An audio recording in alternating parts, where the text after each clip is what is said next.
बिस्मिल्लाहिर्रहमानिर्रहीम। स्टूडेंट्स, कुछ important highlights हैं, कुछ इम्पोर्टेंट फार्मूलाज हैं जो कि आपने प्रीवियस लेक्चर्स में पढ़ लिए हैं टेंसर एनालिसिस के चैप्टर के अंदर। तो मैंने कहा कि मैं अब मतलब आपका पेपर क्योंकि एमसीक्यूज़ पॉइंट ऑफ व्यू के एमसीक्यूज़ वाइज मतलब होना है, एमसीक्यूज़ ही सिर्फ पेपर में होने हैं। इस वजह से कुछ इम्पोर्टेंट रिजल्ट्स जो कि आपके पेपर के पेपर के लिहाज से, पेपर पॉइंट ऑफ व्यू के लिहाज से जो है वो इम्पोर्टेंट हैं, या फिर जो क्वेश्चन पेपर में बन सकते हैं, ठीक है, उनमें ये फार्मूलाज यूज़ हों। तो मैंने कहा कि वो सारे आपको मैं यहाँ पे एक लेक्चर के अंदर बता दूँ। तो वो कुछ इम्पोर्टेंट फार्मूलाज हैं जो कि यहाँ पे लिख रहा हूँ।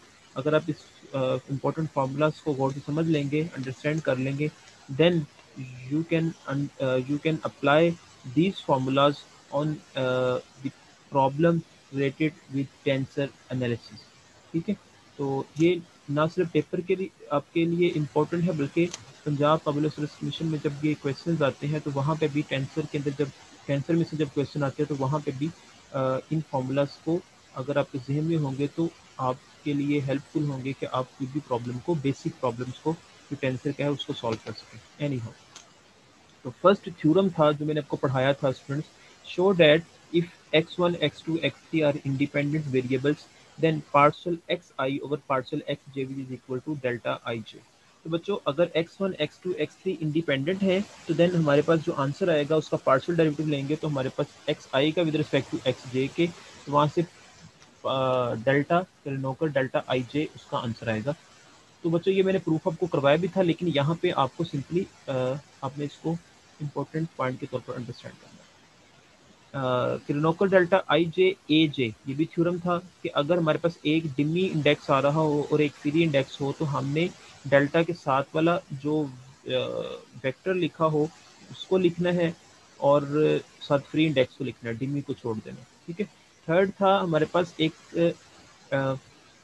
थ्योरम था, उसमें था कि अगर दो क्रिनोकर डेल्टा है और उसमें एक डिमी इंडेक्स है और दो फ्री इंडेक्स है, देखिए के यहाँ पे डिमी इंडेक्स है और दो फ्री इंडेक्स है आई और जे, तो वहाँ पे जो उसका आंसर आएगा वो भी डेल्टा आएगा। ये थ्योरम है, प्रूफ भी करवाया था मैंने आपको। तो आपने आंसर लिखना कैसे है, डेल्टा और साथ उसका जो फ्री इंडेक्स है वो लिख दोगे तरतीब वाइज आई और जे।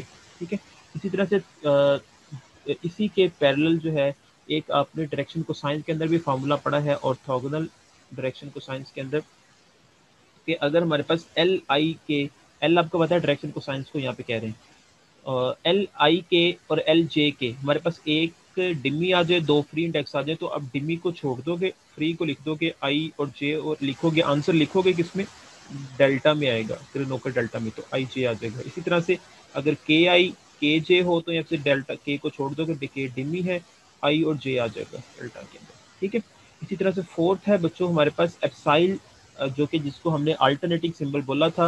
अगर एप्साइल दो आ जाए आई जे के और एल एम के, ठीक है, ये आ जाए तो बच्चों हमने कैसे इसको डील करना है, हम यहाँ पे देखेंगे कितने हमारे पास यहाँ पे स्टूडेंट्स आ रहे हैं हमारे पास फ्री इंडेक्स, और कितने जो है वो यहाँ पे हमारे पास जो है वो डिमी इंडेक्स आ रहे हैं। तो नोट करते हैं यहाँ पे, अब नोट करें कि यहाँ पे देखें, यहाँ पे एक हमारे पास जो है वो यहाँ पे क्या आ रहा है, डिमी इंडेक्स आ रहा है, और बाकी चार फ्री इंडेक्स आ रहे हैं। तो हमने इसको आंसर कैसे लिखना है, इसका आंसर बच्चों लिखना है आपने, पहले आप लिखोगे, सॉरी इधर बता दिया मैंने, ये इधर बताना था मैंने आपको, ये यहाँ पे नहीं है बल्कि यहाँ पे बात कर रहा था बच्चों में, ये इधर, इसमें के एक हमारे पास एक डिमी इंडेक्स आ रहा है और चार फ्री इंडेक्स आ रहे हैं। तो इसका आंसर लिखना कैसे, आपने पहले लिखना है आई को मल्टीप्लाई करवाएंगे आप एल के साथ और फिर जे को मल्टीप्लाई करवाएंगे एम के साथ, मतलब डेल्टा आई एल और डेल्टा जे एम। ओके, फिर उसके बाद आप लिखोगे माइनस, फिर लिखोगे आप आई को लिखोगे उल्ट एम के साथ, फिर जे को लिखोगे एल के साथ। ठीक है, वही बात लिखी।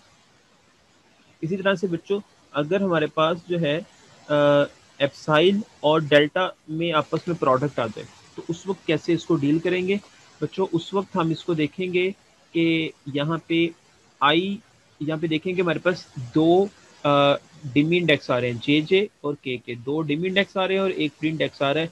बच्चों अब इसका आंसर जो लिखोगे वो हम लिखेंगे एप्साइल में, ये एग्जाम्पल में भी यूज हुई थी ये थ्योरम, तो हम क्या लिखेंगे, I as it is, free index जो भी होगा, और जो दो डिमी इंडेक्स है उसमें से कोई एक को लिख देंगे, जैसे हमने यहाँ पे लिख दिया जे जे, या आपका दिल करता है पीके के लिखने तब भी ठीक है। ठीक है, तो ये कि एप्साइल और डेल्टा में अगर रिलेशन हो तो वो आपने आंसर एप्साइल आता है तो उसको इस तरह डील करना है। ठीक है, एक और थ्योरम था स्टूडेंट्स जो यहाँ पे मैंने लिखना भूल गया हूँ, वो ये था कि अगर हमारे पास जो है लिखा आ जाए, ये 6 नंबर आप लिख लें, 5 डैश पे लिख लें।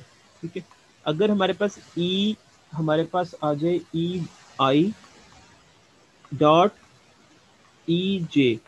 ठीक है, मतलब कहने का कि अगर हमारे पास ई जो है यूनिट वेक्टर आई के अलॉन्ग और जे यूनिट वेक्टर ई जे के वाई के अलॉन्ग यूनिट वेक्टर, ये एक्स के अलॉन्ग यूनिट वेक्टर, ये वाई के अलॉन्ग यूनिट वेक्टर। अगर इसको स्पेसिफिकली टेंसर में बात करें, टेंसर में बात कर रहे हैं हम, तो उसको लिखेंगे x1 के अलॉन्ग और ये x2 के अलॉन्ग। ठीक है, यूनिट वेक्टर्स है। ठीक है, तो अगर हमारे पास ई आई डॉट ई जे आए सिंपली बच्चों, उसके लिए हमारे पास रिजल्ट क्या बनेगा, उसके लिए बच्चों रिजल्ट बनता है, ये भी थ्योरम पढ़ा था, आई जे। ठीक है, किरणोकर डेल्टा आंसर आता है आई जे। तो ये भी आपने थ्योरम 7.4 पढ़ा था 400 पेज के ऊपर, ये भी प्रूफ मैंने करवाया था, ये भी आपने पॉइंट याद रखना है, एमसीक्यू के पॉइंट ऑफ व्यू के लिहाज से इंपॉर्टेंट चीज़ है। अब बच्चों यहाँ पे पेपर में जरूरी नहीं कि आई जे ही आएगा, अब यहाँ पे वो लिख दे के आई लिख दे या फिर आई के लिख दे, तो उस वक्त आप आंसर क्या लिखोगे, उस वक्त आपने फॉर्मूला आपको याद होगा आई के, तो उस वक्त में आपने आंसर लिखना है। फिर इसका सॉरी,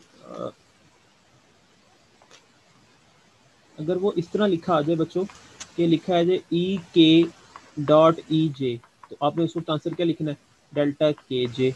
ठीक है, अब लिखा आ जाए जी unit vector I dot E के, ठीक है, तो उस वक्त आंसर क्या लिखोगे, डेल्टा आई के।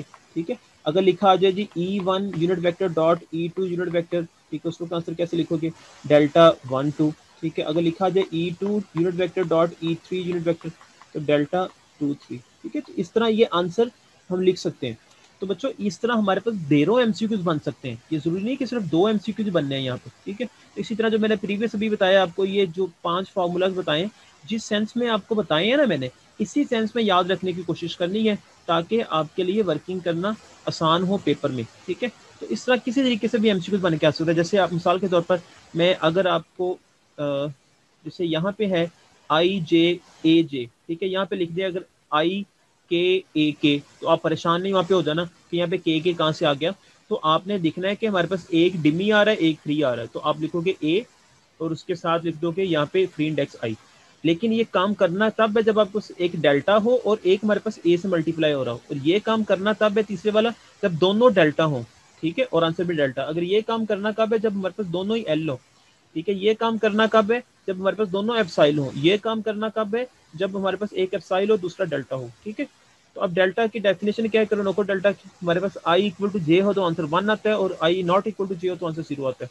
अब डेल्टा 1 1, डेल्टा 2 2, डेल्टा 3 3, ये आंसर सेम है तो 1 आ गया, और अगर आई जे डिफरेंट हो तो आंसर 0 बनेगा। इसी तरह से बच्चों 7th पॉइंट है अल्टरनेटिव सिंबल एप्साइल आई जे के।